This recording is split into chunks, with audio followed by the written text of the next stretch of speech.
পংকজ পাঠকে কাণত ধৰিল তাত আমাৰ ভুল হৈছে মই আপোনালোকক মাফ খুজিলোঁ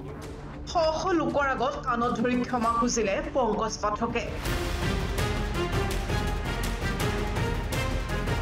তপা মূৰত চুলি গজাবলৈ গৈ কিয় ৰাইজৰ ৰোষত পৰিল পাঠক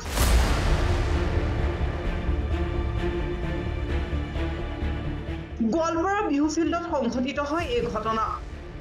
বিহু ফিল্ডত গোট খোৱা তপা লোকৰ মূৰত চুলি গজাবলৈ আহি অৱশেষত ৰাইজৰ ৰোষত পৰিল আচাৰ্য পংকজ পাঠক উত্তেজিত লোকৰ মাজত অৱশেষত নিজৰ ভুল স্বীকাৰ কৰি কাণত ধৰি আঁঠু কাঢ়ি ক্ষমা খোজে পংকজ পাঠকে মই আপোনালোকক মাফ খুজিলোঁ পংকজ পাঠকক তেওঁ বাউন্সাৰে গুৰুলকৈ প্ৰহাৰ কৰে গোৱালপাৰা বিহু ফিল্ড কমিটিৰ এজন সম্পাদকক অৱসৰপ্ৰাপ্ত শিক্ষক তপন চক্ৰৱৰ্তীক প্ৰহাৰৰ পিছতে ক্ষোভিত গোৱালপাৰাবাসী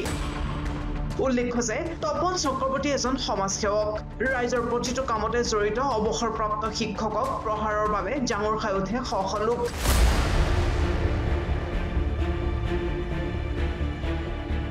ৰাইজৰ দাবীৰ অন্তত অৱশেষত মোৰ ভুল হৈছে বুলি বাউন্সাৰ সহ আচাৰ্য পংকজ পাঠকে আঁঠু কাঢ়ি ক্ষমা খোজাত ৰাইজ শান্ত হয়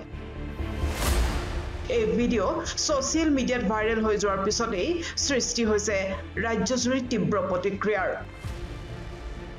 200 টাকা লৈছে হ্যাঁ এনেকুৱা এটা 200 টাকা লেভেল নাই 200 টাকা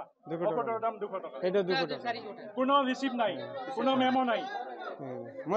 মই নিজে সেই জায়গাত আছিলো মানে আৰু মই সেক্ৰেটাৰী হিচাপে এই মেনেজমেণ্ট কমিটিৰ মই ৰাতিপুৱা 5 বজাৰ পৰাই ইয়াতে তেওঁলোকৰ যাতে কোনো ধৰণৰ অসুবিধা নহয় ৰাইজৰ যাতে কোনো ধৰণৰ অসুবিধা নহয় তাৰ কাৰণে আমি মোৰ লগতে আমাৰ যিখিনি কমিটিৰ মানুহ আছে কমিটিয়ে লাগি ভাগি আছো 5টাৰ পৰা আছো এই অনুষ্ঠানটো প্ৰায় শেষ হোৱাৰ মুহূৰ্ততে এগৰাকী মহিলাক আমি লক্ষ্য কৰি আছো তেওঁ বহু সময়ৰে পৰা তেওঁ পংকজ পাঠকক লগ ধৰি কিবা এটা তেওঁৰ সমস্যাৰ কথা ক'ব বিচাৰি আছে কিন্তু সেই তেওঁ সুযোগটো তেওঁ তেতিয়ালৈকে দিয়া নাই